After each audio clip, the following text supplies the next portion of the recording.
Okay, good morning. Last night, the Kern County Sheriff's Office and the Kern County Public Health Department conducted an undercover massage decoy sting at 2 massage facilities to determine compliance with the new massage ordinance that was approved by the Board of Supervisors in September. We responded to Oriental Foot Massage located at 1619 North Chester Avenue, and also Bonnie's Massage, which is located at 3704 space B on North Chester Avenue. At both locations, an undercover sheriff's deputy was sent into the facility, and during the massage was propositioned for sexual activities. 2 women at the Oriental Foot Massage were arrested, and 1 woman at Bonnie's Massage was also arrested last night. Following adoption of the new massage ordinance, both of these facilities were originally notified of the requirements to obtain a health permit from Public Health no later than November 30th, 2017. Although both facilities had submitted an application recently and were going through the 90-day permit review process, neither had obtained a current health permit to allow them to operate. As dictated in the county ordinance and as a result by their actions, the following activities are taking place. Both facilities were issued formal notification last night that they are required to immediately close indefinitely. A notice of the closure was also posted on the exterior of the buildings at both facilities. The pending application for both sites for a health permit has been denied. The owners of each facility are also barred from operating any future massage facility within the unincorporated area of the county. And the physical site address where these activities took place, where these facilities were located, are prohibited from operating as a massage business regardless of who owns the business indefinitely. This new massage ordinance was passed after 2 local business owners, one of which has joined us today, Chris Vaughn, complained about concerns that other activities were occurring in these massage facilities. As a result, the board adopted a thorough permitting and inspection program. The fact that we investigated just 2 facilities last night, found both to be engaging in sexual activity, and made 3 arrests is alarming and substantiates the need for our ongoing inspection and review. With that, I'm going to let Sheriff Youngblood offer his thoughts also. Well, first of all, the quality of life issue for other businesses. Of course, when you have these type of things and occur, these are really prostitution places. And when you have a legitimate business next door to these, people don't want to come to your business because of what's occurring next door. And that's a huge issue. But more importantly, human trafficking.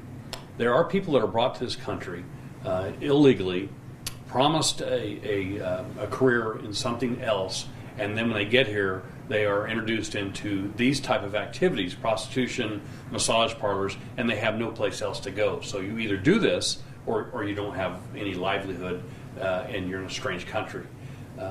It's a crime to solicit prostitution, and that the people that go on these places and do this need to be aware that it is a crime to solicit prostitution. And lastly, I want to make sure that everyone understands this isn't our last stop. We're going to continue these investigations, and we're going to continue these undercover operations. And so all these businesses should be aware that if you're a legitimate business, you have absolutely nothing to worry about. If you're not, you certainly do.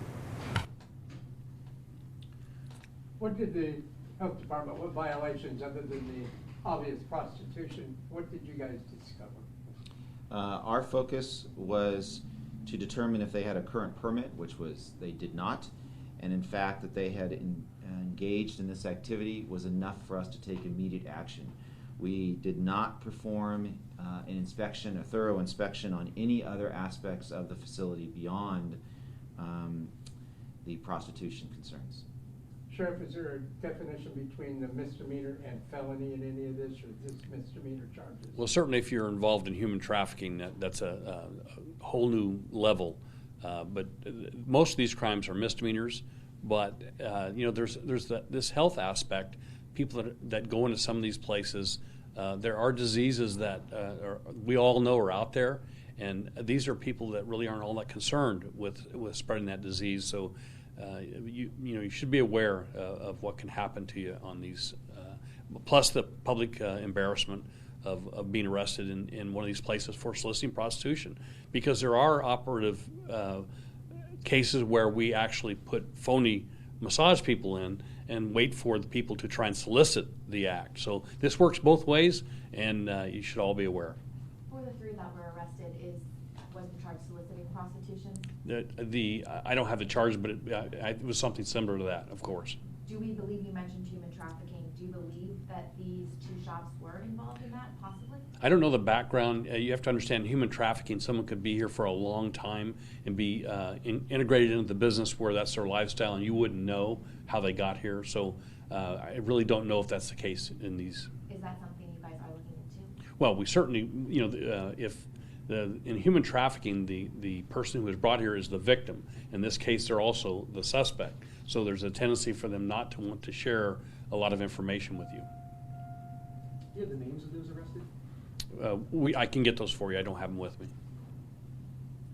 Can you have an idea of how big of a problem this is in our county? Well, take a drive down North Chester or South 8th Street, and you'll see these signs. And this is a lot like the marijuana shops. It's a lot like stepping on mercury. You close 2 or 3 down, and they spread out and go someplace else for short periods of time. You have to understand there's an enormous amount of money involved in this, where they can set up shop and if they last for 6 months, the person who is behind this, which is probably somewhat organized crime, makes a lot of money at the expense of these women. Our concern is it's widespread. We went to 2 places last night, and both had activity. That's concerning. Do you have an idea of the number that still need to be shut down, or? No. Well, you have to understand there's a lot of them within the city of Bakersfield that the city works as well. Is there a particular group that some of these prostitution facilitators are targeting? Well, what we've seen over the years is they start out bringing very young people into the country, some of them juveniles, and we've even had them rent wings of motels on the south end of our town, bring these people up for the weekend, conduct prostitution operations, and then move on to another town because they make so much money. That can morph into the massage business, and because they overlap. And it is all about money, and if you can make money, they're in it. Do you have an approximate age of the 3 that were arrested? I don't have any information on them, but we'll do a news release later this morning that will list those people. And they were And their not ages. the owners, as I understand it. Is there any action being taken against the owners? Well, you can have some code violations, but you have to understand that you have to be able to prove that the owner knew that there was illicit activity, not just legitimate massage going on, and that can be a very difficult task. Beyond the criminal actions the Sheriff's Department will investigate, our actions are all directed towards the owners of the facility. So that is what we did. These actions that I listed out are all against the owners. How adamant is the county about stifling this activity? This is an important issue for our community. They're eyesores. Everyone knows. I was listening to a radio station the other day locally of a gentleman talked about going in and what happened to him while he went in there. He wasn't there 5 minutes and he was being propositioned because, if you pay for a 45-minute massage or an hour, whatever it is, and you're only in there 5 minutes, they get paid for all that time and they get more clients. So they have no intention in most of these places, of giving a massage at all. It's all about the in and out and do it quickly so we can make a lot of money. How long has this been an issue? I know our very own Carol Ferguson had been doing these stories for a long time. Forever. So how long have we been seeing this in our area? We've had them on and off. If you really attack the problem the way that we are, they tend to move to a different community. And when that community steps on them, they tend to move to another community. As this circular thing occurs, a few years later, they're back in our community, and they kind of test the waters. If you allow them to grow, then everybody will come here, and you have a lot of them. So that's one of the reasons you have to stay on top of this, because they will prey on law enforcement's inefficiencies. And you know, we are, this is really labor intensive for us, and it takes a lot of manpower. And these are deputies that could be on patrol that aren't, because we have to address this. So it is manpower intensive. When did you first notice a resurgence, I guess, in this type of activity? Has there been a resurgence, or is it just something that? Yeah, we've noticed in the last year and a half, there's been an increase of these shops. I know the city did a sweep not too long ago, and that helps because they tend not to go between city and county on purpose. They tend to change communities. So I got a bunch. You mentioned Chester. Is that just that part of town, or is this all parts of town, or what parts do you notice most of this is happening? You can find them just about anywhere in town that you want to look for them. You know, there'll be a red light that says massage, and that red light should be a stop sign for a lot of people. Be careful going into one of these if you think you're going into a legitimate place and it's not. That's, you know, number one, it can be humiliating. What about these motels? You mentioned earlier it's hard to prove that they know about it, but when they see all this kind of traffic coming in and out, they need to be held responsible, in my humble opinion. What do you do about the business owners that are allowing this to continue in their motels? Yeah, generally they're not the real high-class, high-end motels, because it's about money. But we do work with the owners of the motels and let them know that you know, if they see this type of activity, they should have a clue.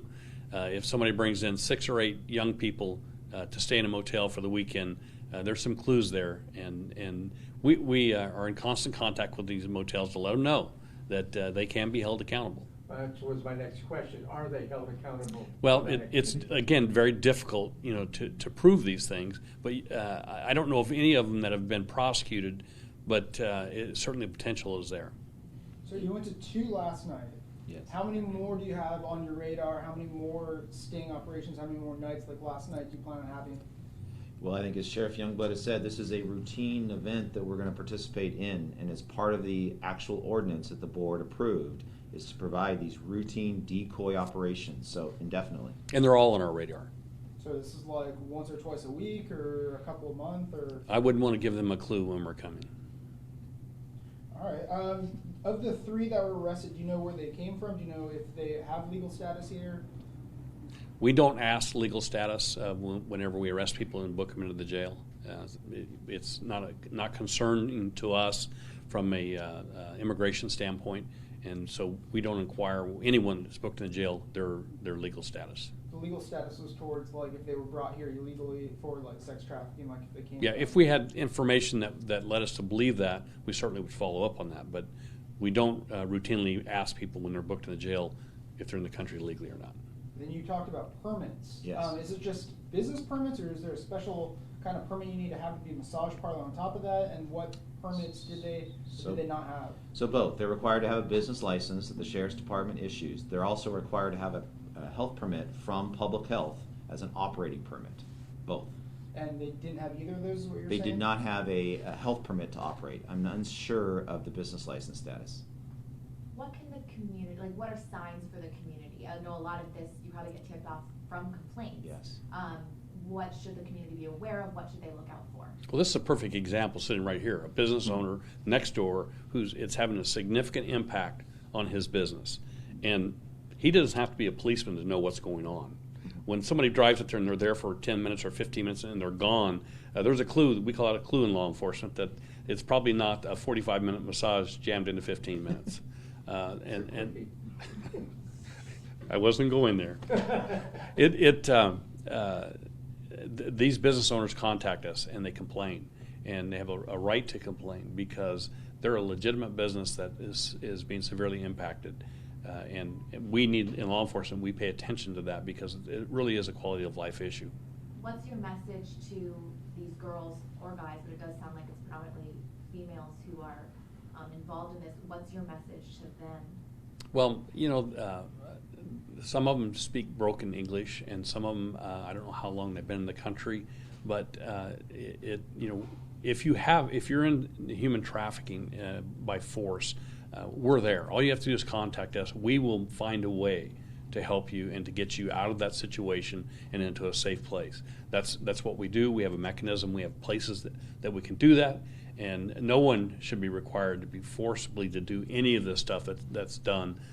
They shouldn't do it voluntarily, but if you're into it because of your circumstances, we certainly can help you. Is there an area, is there a country that you're seeing most of these girls coming from? Well, if quite honestly, if you see the sign that says Oriental or Asian massage, you can almost bet the bank on it. Is there anything else you'd recommend the public, someone who's going for a perfectly legitimate massage, what they should do, check up on beforehand before booking, an appointment or something like that? Well, certainly looking for an operating permit. Do you have a health permit from public health? And many of them are going through that process.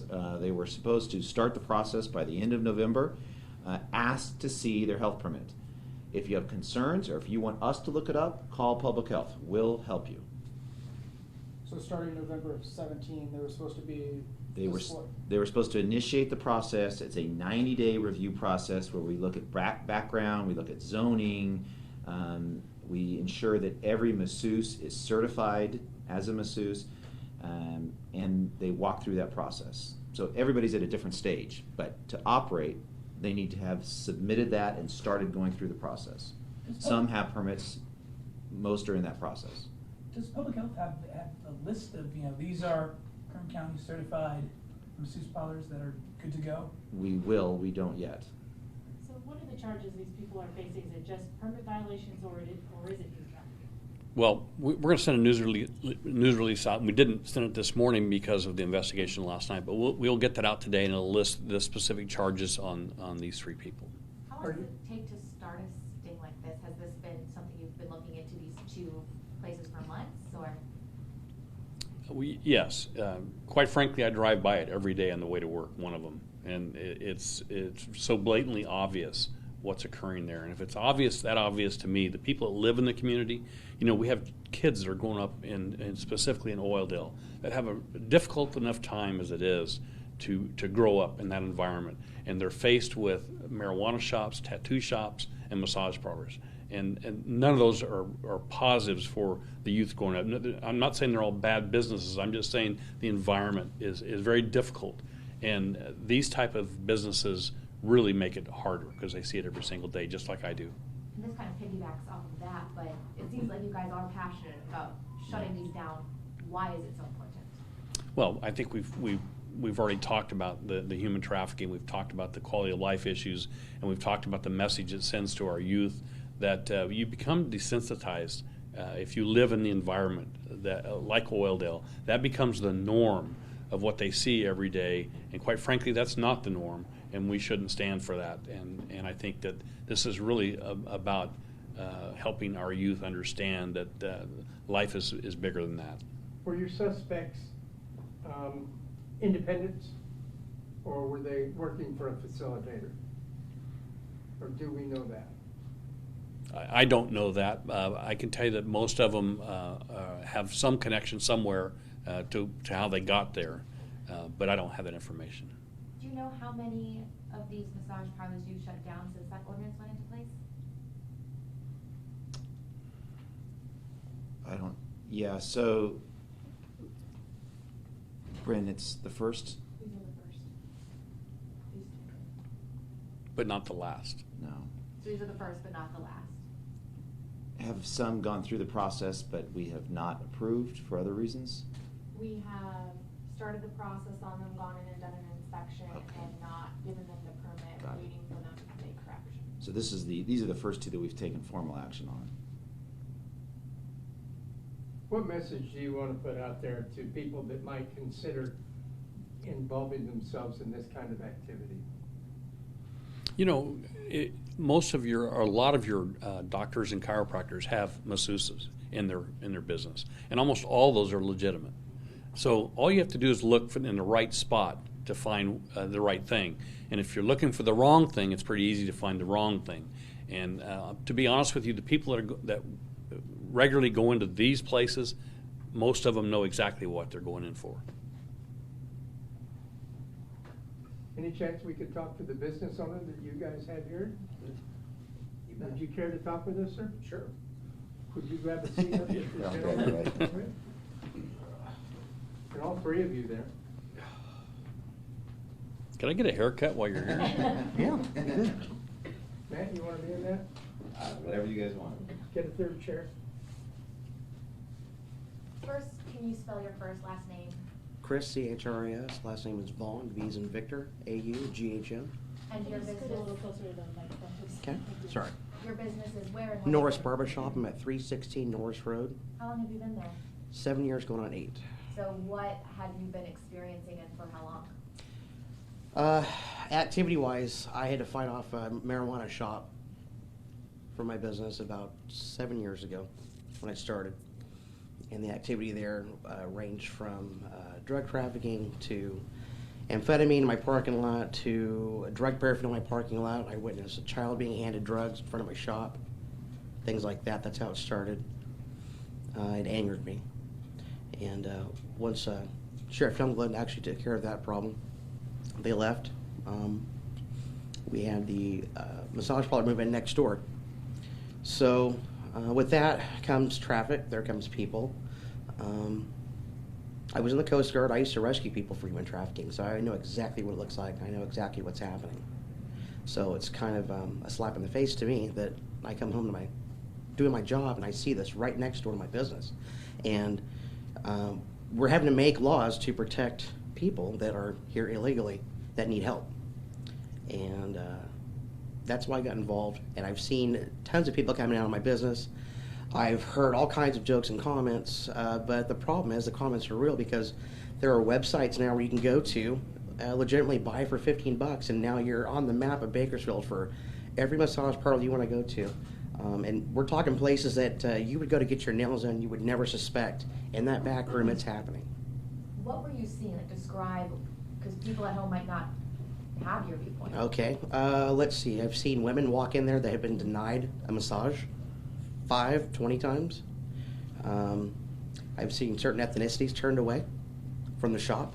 They won't handle. A 45-minute massage is about 10 to 15 minutes. They're out the door. I've seen people park in an empty parking lot completely away from my cameras, walk along the sidewalk away from my cameras, and then walk up the sidewalk to go into the business. I don't do that. How has this impacted your business, sir? It's impacted my business because not only do I have a stigmatism now next to my shop that has a massage parlor, but the way they place their sign management shows massage and then my business name. So I have to explain to people that I'm not involved in illegal activity. Well, if I have to explain it to my customers, who's not coming into my business because of that? So what's You know, wrong? he just explained that they sometimes park away from that business because they don't want their car being seen because they know what they're going in for. Mm-hmm. And so when you do that, people want to park at the barber shop and go in. It looks like they're getting a haircut, Mm-hmm. and it's just right in your face, and there's just no question about what's going on. And I've talked to people that have told me they tend to not want to go into like a barber shop like that where there's people, clientele doing what they're doing, and it's so obvious. So they go to a different barber shop. That financially impacts people like Chris. Is it a crime to participate knowingly in this activity as a customer? That's really a great question, but there's a fine line there between solicitation and involving yourself in a sexual act. So that's a really question Is that a wobbler? depends on circumstances. You know, there's some things that have to occur.